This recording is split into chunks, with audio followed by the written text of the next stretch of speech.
अस्सलाम वालेकुम guys, welcome back to YouTube channel. तो आज का टॉपिक जो हम डिस्कस करने वाले हैं वो है हॉर्स लॉजिक। तो इसके दो यूजेस हैं बेसिकली। सबसे पहला, जो हम अपने कंप्यूटर प्रोग्राम के लिए कोई भी मॉडल बनाते हैं उसके अंदर हम हॉर्स लॉजिक को यूज़ कर रहे होते हैं। एंड सेकेंडली, जो हमने मॉडल बनाया है उसकी करेक्टनेस को वेरीफाई करने के लिए हम लोग हॉर्स लॉजिक यूज़ कर रहे होते हैं। अब कमिंग लेक्चर्स के अंदर हम लोग दोनों के अंदर ब्रीफली देखेंगे किस तरह से हम हॉर्स लॉजिक को यूज़ करें। बट आज के टॉपिक में बेसिकली हम इंट्रोडक्शन देखेंगे हॉर्स लॉजिक का, एंड इसका सेकंड यूज़ पे हमारा ज़्यादा फोकस होगा कि किस तरह से हम अपने मॉडल की करेक्टनेस को वेरीफाई करते हैं। ठीक है, तो आज के हम आउटलाइन देख लेते हैं। तो बेसिकली हम हॉर्स लॉजिक देखेंगे, उसकी इनिशियल स्टेट, स्टेटमेंट और फाइनल स्टेट क्या होते हैं ये चीज़ें देखेंगे। और वीकेस्ट प्री कंडीशन बेसिकली वो हम नेक्स्ट टॉपिक के अंदर देख रहे होंगे। अब बेसिकली हॉर्स लॉजिक आया कहाँ से था? टोनी हॉर के नाम से एक फेमस कंप्यूटर साइंटिस्ट था जिसने हॉर्स लॉजिक का बेस दिया था। इसने 60s के अंदर काम किया था और इसकी एक फेमस जो चीज़ है वो है क्विक सॉर्ट। इसने क्विक सॉर्ट को इन्वेंट किया था। तो इस टोनी हॉर के नाम से अब हम हॉर्स लॉजिक जाना जाता है। तो बेसिकली हमने दो यूज़ेस पढ़े। सबसे पहला यूज़ ये था कि हमारा जो भी मॉडल है उसको हम बनाने के लिए भी यूज़ कर रहे होते हैं। एंड सेकेंडली, हम अपने मॉडल की करेक्टनेस को वेरीफाई करने के लिए भी हॉर्स लॉजिक को यूज़ कर रहे होते हैं। तो जब हम अपने मॉडल की करेक्टनेस को वेरीफाई करेंगे उसको हम बोलते हैं कंडीशनल करेक्टनेस। अब बेसिकली हॉर्स लॉजिक के अंदर तीन कंपोनेंट्स होते हैं: initial state, set of statements और फाइनल स्टेट। अब जो इनिशियल स्टेट है उसको हम प्री कंडीशन भी कहते हैं, और सेट ऑफ स्टेटमेंट्स बेसिकली हमारा प्रोग्राम होता है जो हमने किसी भी एक्शन को परफॉर्म करने के लिए लिखा होता है। और पोस्ट कंडीशन होता है हमारा आउटपुट, यानी कि प्रोग्राम एग्जीक्यूट होने के बाद में जो हमारा आउटपुट आता है उसको हम बोलते हैं पोस्ट कंडीशन। इसको हम लोग हॉर्स ट्रिपल भी कहते हैं क्योंकि इसके अंदर तीन कंपोनेंट्स हैं: initial state, set of statements and final state. अब हम थोड़ा सा इसको ब्रीफली देखते हैं। सबसे पहले जो इनिशियल स्टेट है, एज आई ऑलरेडी मेंशन्ड, हम उसको प्री कंडीशन भी बोलते हैं। अब प्री कंडीशन क्या होती है? हमारे प्रोग्राम की बिल्कुल जो स्टार्टिंग पॉइंट है उसको बोलते हैं हम लोग प्री कंडीशन। पोस्ट कंडीशन क्या होती है? पोस्ट कंडीशन होती है हमारा डिज़ायर्ड आउटपुट, यानी कि प्रोग्राम चलने के बाद जो हम चाहते हैं कि आउटपुट आए उसको हम बोलते हैं पोस्ट कंडीशन।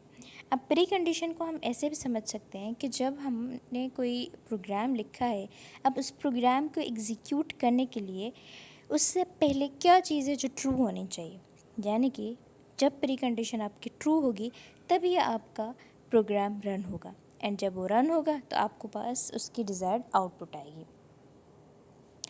अब एक एग्जांपल देख लेते हैं। इस एग्जांपल के अंदर हम लोग बाइनरी सर्च परफॉर्म कर रहे हैं। बाइनरी सर्च के लिए हमारे पास जो भी कोई अरे मौजूद है तो उसके अंदर हमें जो डेटा है उसको सॉर्ट करना पड़ता है।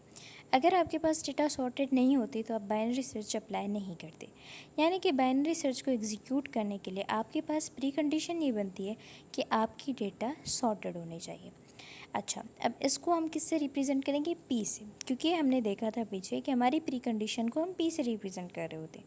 तो यहाँ पे प्री कंडीशन ये बनी कि हमारी डेटा सॉर्टेड होनी चाहिए। उसके बाद आता है सेट ऑफ स्टेटमेंट्स। अब सेट ऑफ स्टेटमेंट्स यहाँ पे क्या होगा? जो भी हम बाइनरी सर्च के लिए लॉजिक लिखते हैं उसको हम क्या बोलेंगे? सेट ऑफ स्टेटमेंट्स, क्योंकि वही होगा हमारा कोड जो बेसिकली मेन फंक्शनैलिटी परफॉर्म कर रहा होगा। ठीक है, उसके बाद नेक्स्ट हमारी डिज़ायर्ड आउटपुट। अब डिज़ायर्ड आउटपुट किस तरह से आएगी? जिसको हम पोस्ट कंडीशन भी कहते हैं। अब पोस्ट कंडीशन में दो पॉसिबिलिटीज़ हैं। जब आप बाइनरी सर्च परफॉर्म कर लोगे तो उसके बाद दो ही चीज़ें हो सकती हैं। एक, या तो आपको वो नंबर मिल जाएगा, यानी कि जब आपको वो नंबर मिल जाएगा तो आपको उसकी इंडेक्स मिल जाएगी, यानी कि बाइनरी सर्च का प्रोग्राम आपको इंडेक्स रिटर्न करेगा कि भाई 0th इंडेक्स पे, फर्स्ट इंडेक्स पे, सेकंड पे, थर्ड पे, या किसी भी इंडेक्स पे आपका एलिमेंट मौजूद है। अगर वो प्रेजेंट नहीं है तो फिर आपका बाइनरी सर्च का प्रोग्राम रिटर्न कर देगा कि ये की प्रेजेंट नहीं है। तो ये दो चीज़ें आपके आउटपुट में आएंगी, यानी कि इसको क्या बोलेंगे हम लोग? Post condition. अब क्विकली सब कुछ रिवाइज कर लेते हैं। तो बेसिकली हमने हॉर्स लॉजिक में तीन चीज़ें पढ़ी थी। सबसे पहली precondition, then set of statements and then postcondition. Precondition वो चीज़ होती है जो हमारा प्रोग्राम एग्जीक्यूट करने से पहले ट्रू होनी चाहिए। जैसे कि हमने बाइनरी सर्च में देखा कि हमारी डेटा हमेशा सॉर्टेड फॉर्म में होनी चाहिए, तो ये हमारी प्री कंडीशन बनी थी। सेट ऑफ स्टेटमेंट्स क्या होता है? हमारा कोर कोड। जैसे कि हमने बाइनरी सर्च के अंदर देखा तो यहाँ पे जो भी बाइनरी सर्च का कोड होगा वो हमारा क्या होगा, यहाँ पे set of statements. And post condition क्या थी, हमारी डिज़ायर्ड आउटपुट। अब यहाँ पे हमने देखा कि हमारे पास दो पॉसिबिलिटीज़ थी, एक जब हमारे पास की मौजूद होगी एंड दूसरी जब हमारे पास की मौजूद नहीं होगी। तो दोनों के लिए हमने अपनी पोस्ट कंडीशन बता दी। तो this was all about horse logic. मज़ीद हम आगे टॉपिक्स के अंदर देख रहे होंगे कि किस तरह से इसके फर्दर कंपोनेंट्स होते हैं एंड किस तरह से ये यूज़ होता है कंप्यूटर प्रोग्राम के मॉडल को बनाने के लिए।